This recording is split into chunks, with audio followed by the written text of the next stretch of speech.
Halo teman-teman semua, selamat datang di kelas psikoedukasi hari ini. Apa kabar teman-teman? Semoga teman-teman dalam keadaan sehat ya, secara fisik maupun mental. Hari ini kita akan membahas mengenai Evaluating an Active Training Program. Sebelumnya saya akan memperkenalkan diri dulu. Nama saya Julis dan saya akan menjadi trainer pertama. Saya tidak sendirian aja dong di sini. Saya akan ditemani oleh rekan saya. Dan saya Eva Celia Uliatra.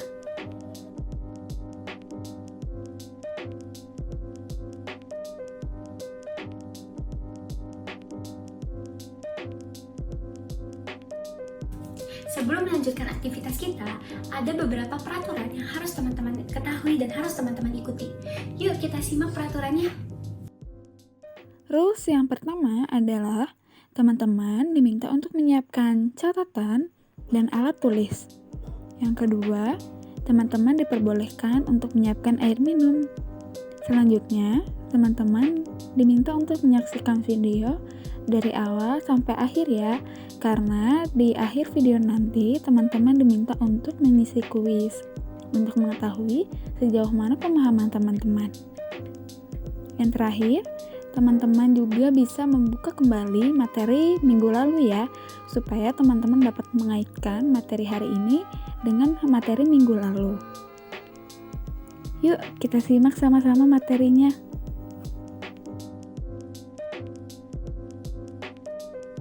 Dalam Evaluating an Active Training Program akan membahas mengenai yang pertama, Expanding the 4 Evaluation Level, yang di dalamnya terdiri dari level 1 Reaction, level 2 Learning, level 3 Behavior, level 4 Result. Yang kedua akan membahas mengenai Designing Evaluation, yang di dalamnya terdiri dari Focus, Tools, dan Timing. Yang terakhir akan membahas mengenai Obtain Feedback Along the Way, yang terdiri dari Reaction Survey, Oral Survey, dan Informal Interview.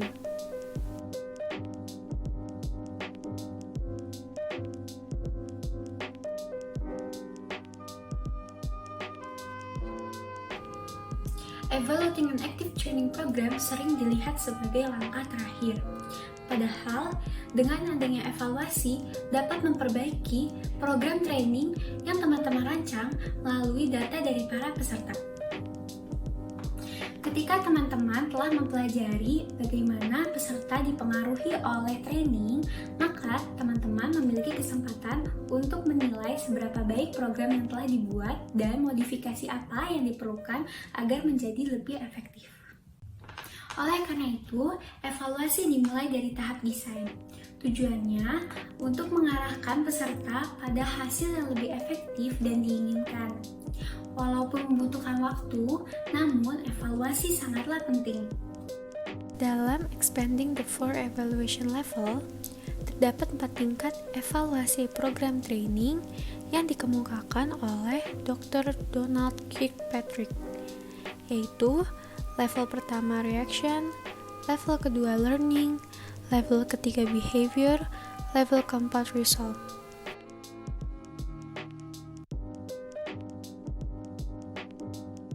Level 1 merupakan jenis evaluasi pelatihan yang paling umum. Level 1 ini paling murah, cepat, dan mudah dibandingkan jenis evaluasi di level lainnya. Pada level 1 ini, training dievaluasi dengan cara melihat reaksi para peserta selama training. Ketika training sudah berakhir, teman-teman pasti ingin tahu apakah training yang telah diberikan telah memenuhi harapan para peserta atau tidak. Nah, setelah training, teman-teman dapat memperoleh gambaran reaksi para peserta mengenai training yang telah diberikan secara keseluruhan. Jenis formulir ini biasanya digunakan untuk memperoleh data dengan cepat.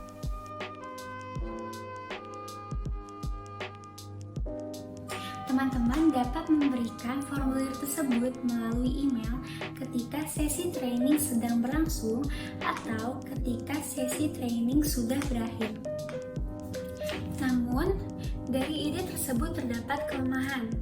Yang pertama, Merespon email dapat mengurangi anonimitas. Yang kedua, jika menunggu hingga sesi training berakhir, maka dapat mengurangi jumlah tanggapan dari para peserta. Selain menggunakan formulir, teman-teman juga dapat menggunakan teknik semi-proyeksi dengan cara menyediakan kertas kosong dan memberikan instruksi seperti berikut. Bayangkan seorang rekan kerja Anda sedang berpikir untuk menghadiri program ini. Dia bertanya kepada Anda, seperti apa program ini bagi Anda? Bagaimana tanggapan Anda? Harap luangkan 10 menit untuk menulis tanggapan Anda di bawah ini. Dengan menggunakan teknik semi-proyeksi, dapat mengetahui reaksi para peserta terhadap program training.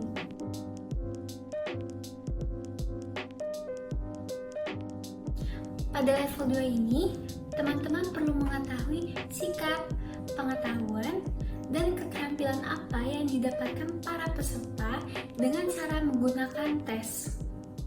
Tidak mudah membuat tes yang valid dan reliable. Tes dikatakan reliable ketika mendapatkan hasil yang sama dari waktu ke waktu. Sedangkan tes dikatakan valid jika mengukur sesuai apa yang harusnya diukur. Sebelum menggunakan tes ini, lebih baik teman-teman melakukan percobaan tes terlebih dahulu dan menerima feedback mengenai hasil item yang telah dibuat. Lalu, teman-teman dapat melakukan uji coba terhadap orang lain sebelum memberikannya kepada peserta training yang sebenarnya. Lalu coba diskusikan mengenai item yang telah dibuat dengan partner untuk menilai apakah tes ini sudah valid dan reliable. Jika sudah valid dan reliable, maka tes ini dapat digunakan untuk program training.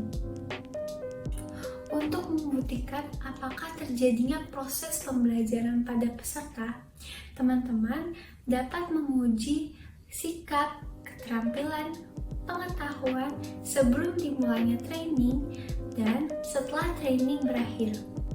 Hal ini lebih mudah untuk melihat perubahan yang terjadi dari program training yang diberikan. Dapat menggunakan cara kuesioner atau wawancara dengan mengajukan pertanyaan kepada para peserta seperti berikut. Setelah training, keterampilan atau ide apa yang sekarang dimiliki yang sebelumnya tidak Anda miliki? Apa yang telah Anda pelajari dan yang akan Anda segera lakukan? Apa yang sudah Anda latih di luar sesi? Niat atau rencana apa yang Anda miliki sebagai hasil dari training? Apa yang selanjutnya ingin Anda pelajari?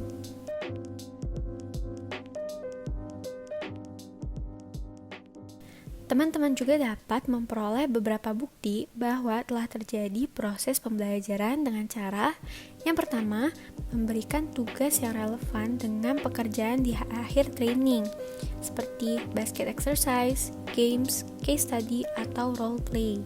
Yang kedua, melakukan wawancara pada peserta untuk melihat bagaimana peserta menanggapi suatu masalah yang berhubungan dengan pekerjaannya. Yang ketiga, memberikan tugas proyek kepada peserta untuk mengintegrasikan apa yang telah dipelajari. Halo teman-teman, selamat datang kembali. Semoga teman-teman tetap semangat ya sampai akhir video ini.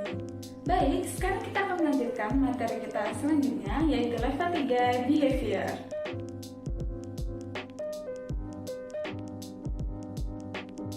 Evaluasi program pelatihan pada level ketiga ini adalah membuat kita menjadi tahu bagaimana peserta bekerja ketika kembali ke tempat kerja mereka masing-masing. Terdapat beberapa pertanyaan yang bisa kita ajukan, yaitu yang pertama, bagaimana hal-hal yang Anda pelajari dalam program pelatihan? Yang kedua, bagaimana program pelatihan dapat membantu Anda tampil lebih baik di tempat kerja? Yang ketiga, langkah spesifik seperti apa yang dapat Anda ambil untuk melanjutkan atau meningkatkan penggunaan keterampilan dan pengetahuan yang Anda pelajari dari program pelatihan. Selanjutnya, saya akan menjelaskan mengenai pertanyaan-pertanyaan yang direkomendasikan oleh Bobrov. Yang pertama adalah, seberapa besar peningkatan kinerja? Perubahan kecil dalam perilaku mungkin tidak menjamin waktu dan biaya program pelatihan. Pertanyaan kedua, apakah ada kelompok kontrol? Karena jika orang tidak terlibat dalam program pelatihan, mungkin tidak diperlukan. Ketiga, berapa banyak orang yang terlibat dalam studi tersebut? Karena semakin banyak orang yang terlibat dalam penelitian ini, maka hasilnya akan semakin dipercaya.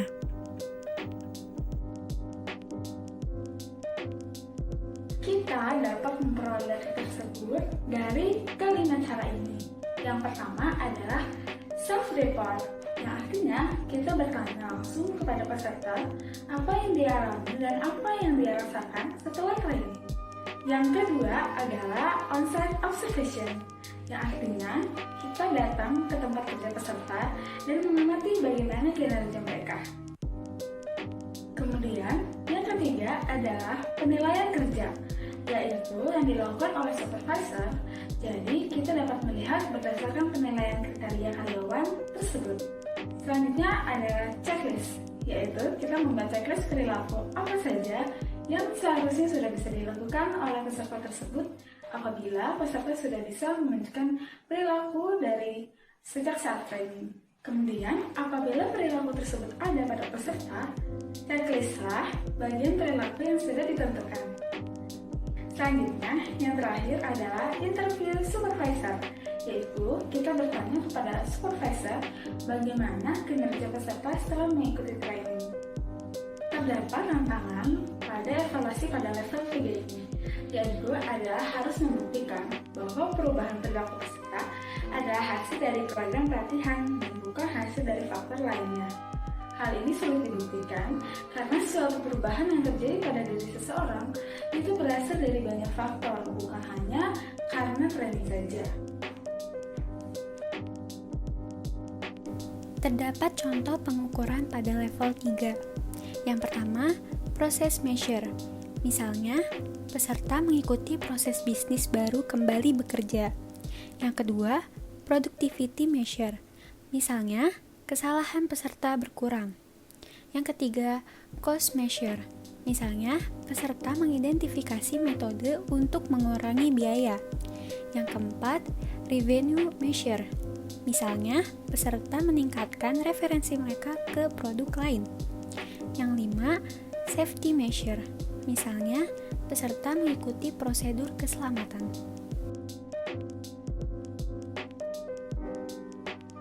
It's break time.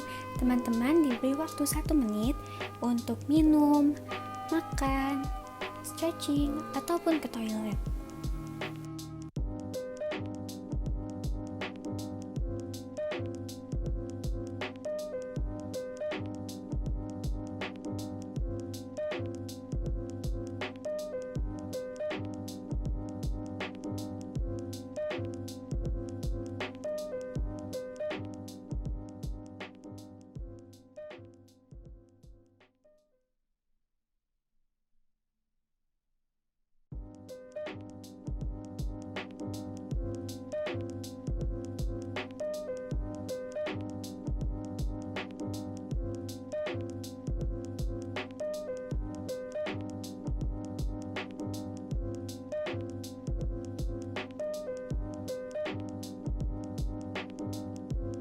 Gimana teman-teman breaknya? Makin semangat kan? Nah, setelah ini kita akan menyaksikan satu video agar teman-teman lebih semangat lagi. Ditonton ya!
Materi selanjutnya adalah level 4, yaitu result.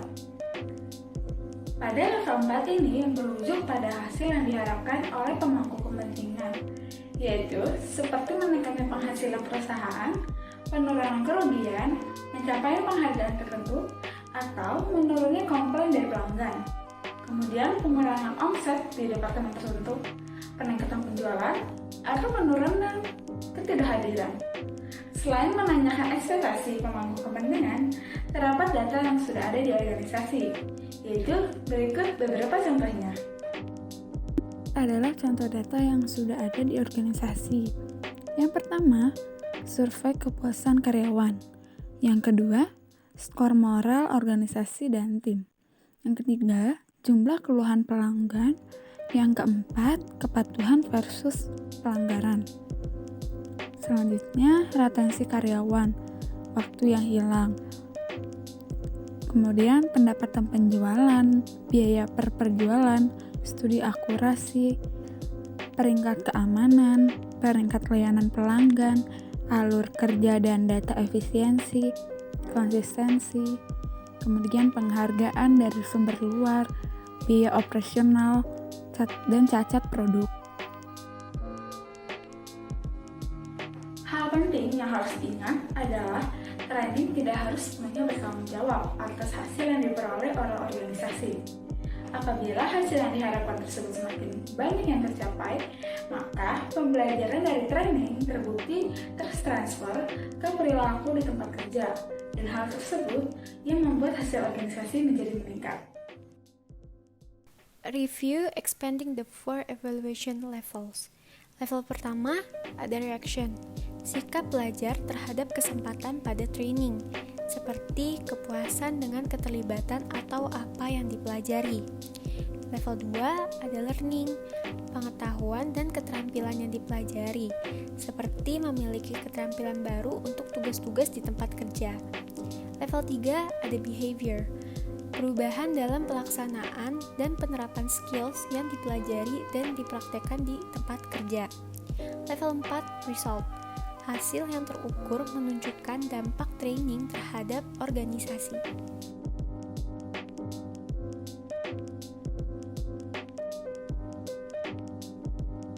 Dalam merancang evaluasi training, memerlukan desain yang sama seperti program training.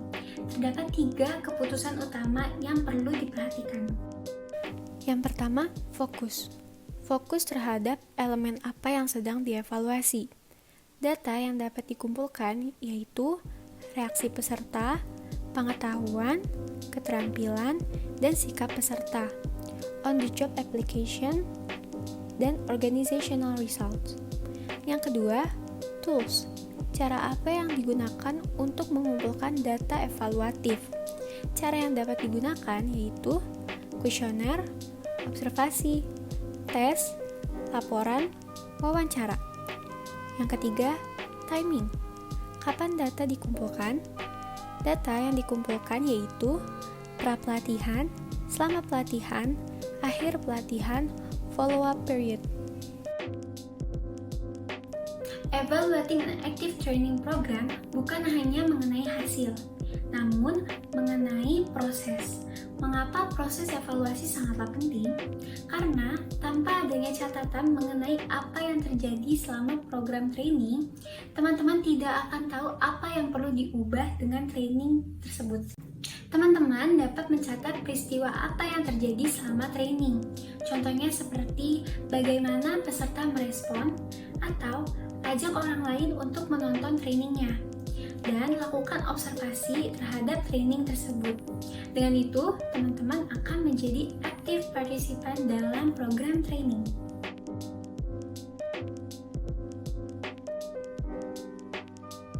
Sebenarnya, trainer tidak harus menunggu sampai akhir sesi untuk mempelajari kebutuhan dan kepuasan peserta.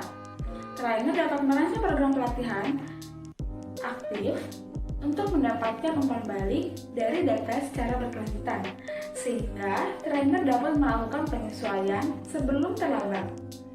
Bahkan dapat mengamati perilaku peserta dengan memberi trainer petunjuk tentang kepuasan diri mereka, seperti apakah mereka tersinggung, apakah mereka tampak waspada, terlibat, dan apakah mereka mengajukan pertanyaan. Terdapat dua cara utama selain observasi untuk mendapatkan umpan balik kelompok yang sedang berlangsung, yaitu secara lisan dan dalam laporan tertulis. Mendapat umpan balik lisan adalah sebuah tantangan, karena hal ini dapat memakan waktu. Mendapatkan umpan balik tertulis biasanya lebih cepat dan tidak terlalu mengancam. Kegiatan umpan balik lisan dan tertulis harus dirancang dengan baik. Berikut beberapa teknik terbaik yang bisa digunakan dalam obtain feedback along the way. Yang pertama adalah reaction survey, yang terdiri dari yang pertama adalah short essay. Jawablah secara tertulis pertanyaan apa yang Anda sarankan untuk meningkatkan bagian sesi ini. Kemudian yang kedua adalah sentence complete. Lengkapi kalimat di awal seperti sesuatu yang masih saya bingungkan adalah. Kemudian selanjutnya rating. Gunakan skala berikut untuk menilai seberapa berharga Anda saat menjalani sesi pada hari ini. Skala bisa dimulai dari 5, 4, 3, 2, 1 sampai dengan yang terbawah. Kemudian yang kelima selanjutnya adalah ranking. Beri peringkat setiap modul dengan menempatkan huruf A di samping salah satu yang paling relevan bagi Anda. Berikan B di samping yang paling relevan berikutnya dan C di samping yang paling tidak relevan. Selanjutnya adalah checklist. Periksa kata-kata yang menggambarkan reaksi Anda terhadap sesi hari ini. Misalkan, saudara merasa well organized, maka checklistlah well organized.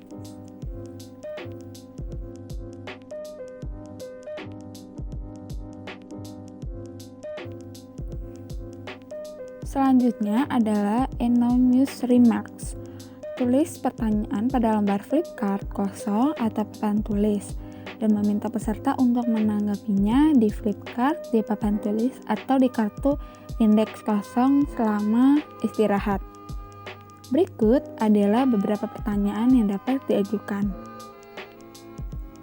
Kemudian selanjutnya adalah oral survey.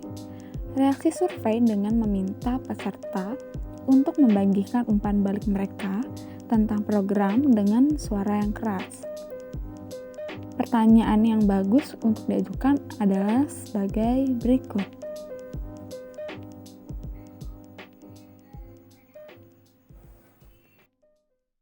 Selanjutnya adalah informal interview. Mintalah umpan balik peserta secara santai saat istirahat dan saat makan siang, atau jadwalkan sesi malam untuk mendiskusikan perasaan peserta tentang program secara santai. Dan ajukanlah pertanyaan berikut. Baik teman-teman, kita akan kembali mereview kembali materi kita sebelumnya. Review obtain feedback along the way. Yang pertama adalah reaction survey yang terdiri dari short essay, checklist, dan ranking. Kemudian sentence complete, anonymous remarks, informal interview, dan oral survey. Gimana teman-teman materinya? Dapat dipahami kan? Setelah ini akan ada pertanyaan yang teman-teman harus jawab. Jangan lupa dikerjakan ya. Linknya ada di description box. Semangat teman-teman! Baik, tidak terasa teman-teman, sekarang kita sudah sampai di penghujung materi kita pada hari ini. Kami berharap materi yang kami sampaikan bisa dimengerti dan diterapkan oleh teman-teman. Akhir kata, saya Eva Celia mengucapkan terima kasih dan sampai jumpa. Saya Julis mengucapkan terima kasih dan sampai jumpa di lain waktu teman-teman.